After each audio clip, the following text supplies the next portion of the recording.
Thanks very much, John. It's a pleasure to be here this morning and talk about work that we've done on the American Cancer Society CPS2 cohort, actually extending back to 1998. 2008, that's 12 years we've been following this cohort. Next slide. Do I do the slides?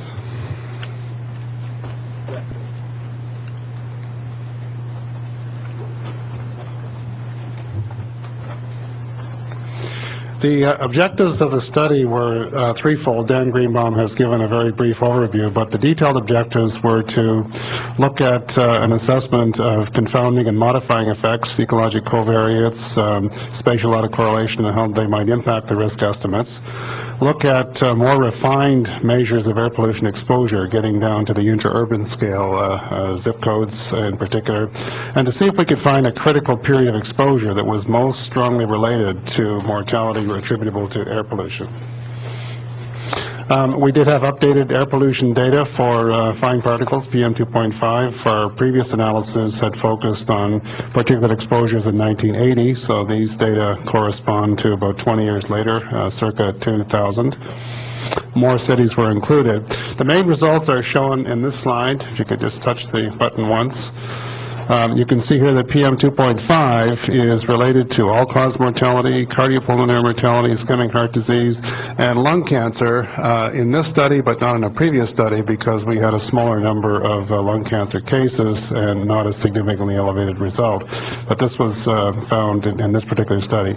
These are for 1980 data. If I go one more, Dan, could you maybe just take a moment to explain what a couple of the numbers are? Just for those who may not quite, because they're small and I'm not sure everyone maybe knows what an HR is. Let's take a look at the hazard ratio for all-cause mortality. The first point I was going to make is that if we look at the data circa 1980, we have about a 3% increase in all-cause mortality for every 10 microgram per cubic meter increase in particle loadings. So if you had a 20 microgram per cubic meter linear dose response, that would give you a 6% increase and so forth. If we go to the year 2000, where we have more cities, 116 compared to 58, more subjects, almost 500,000 as compared to 350,000 with the enhanced coverage of cities.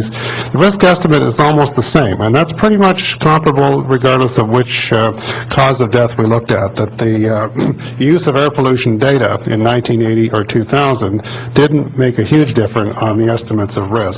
The explanation for that is air pollution is probably declining at somewhat comparable levels, proportionate levels across the country, and that would lead to a relative risk which is pretty much constant in terms of a unit increase in exposure. Next slide. Similar results for sulfate particles. You see about a 4% increase in all-cause mortality per 5 micrograms per cubic meter sulfate particle loadings. Similar effect for cardiopulmonary mortality, ischemic heart disease, lung cancer also related. If we go to the more contemporaneous exposure data, risk estimates are again comparable. I'll just point out on this slide that ozone did show, summertime ozone did show an association with all-cause cardiopulmonary and ischemic heart disease mortality. Not quite significant here, so it's mainly cardiopulmonary and all-cause that we picked up in this analysis. Next slide. In this analysis, we wanted to do a careful assessment of the potential for impacts by other variables, confounding, and we looked at a whole series of ecologic covariates, the percentage of homes that had air conditioning, educational attainment. There's a strong correlation between socioeconomic status as indexed by education and population health, so we wanted to adjust for that, ethnicity, employment, and other variables. We had information on these variables right down to the zip code level and also at the metropolitan area level. We adjusted for both, and to make a long story short, these are literally hundreds and hundreds of analyses. We basically found relatively little impact of the ecologic covariates. If there was any impact, it tended in some cases to increase the risk estimates slightly.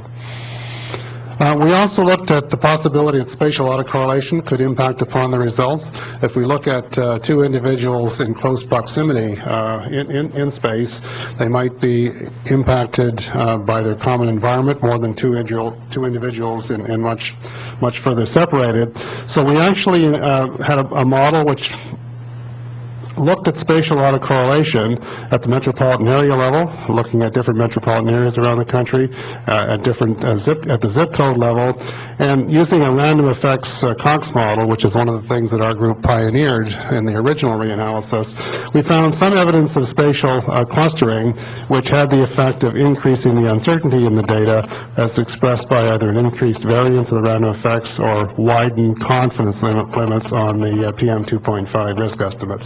Widened slightly, not enormously. Next slide.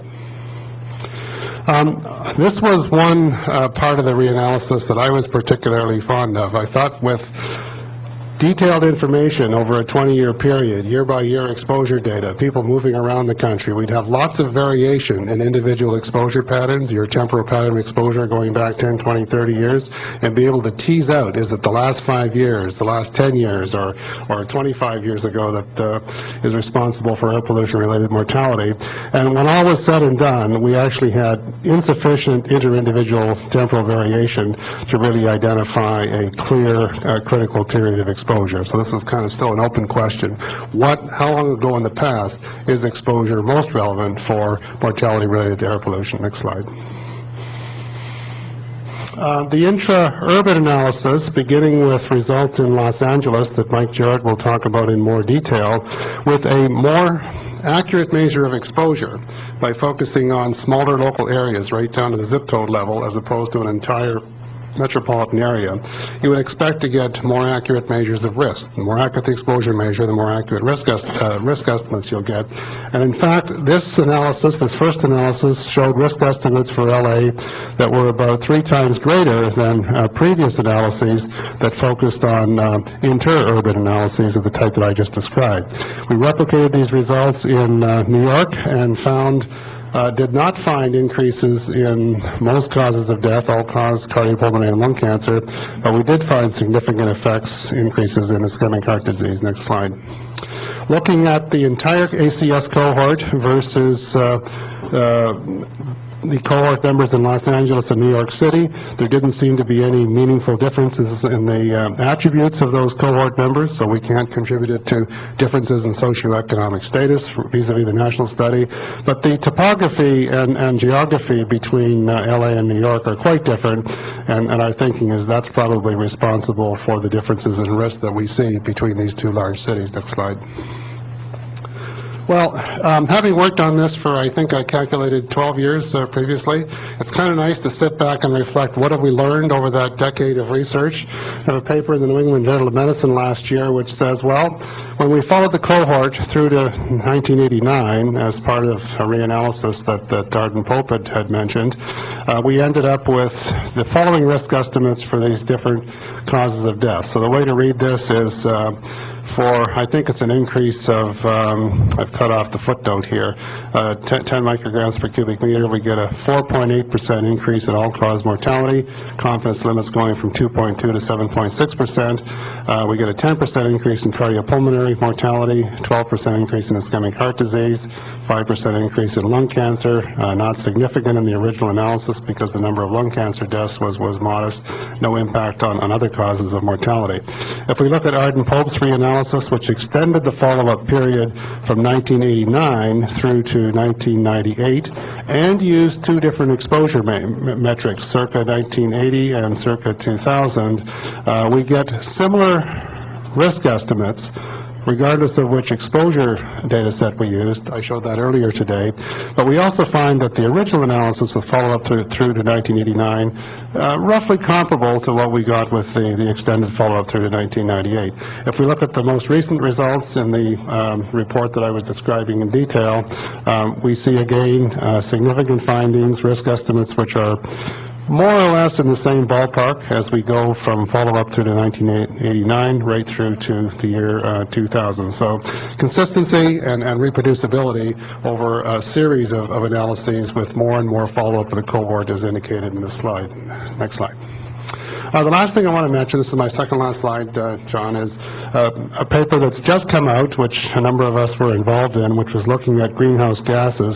But I do want to show in the next slide just one result where we were able now to look at elemental carbon as a risk factor for mortality in the general population. George Thurston is doing work on a whole series of individual constituents of air pollution that may shed further light on this question. But of the constituents we looked at, elemental carbon was the most potent in terms of resulting in the greatest increase in risk in all-cause and cardiopulmonary mortality, although there was some sensitivity to the inclusion of other air pollutants in the risk model.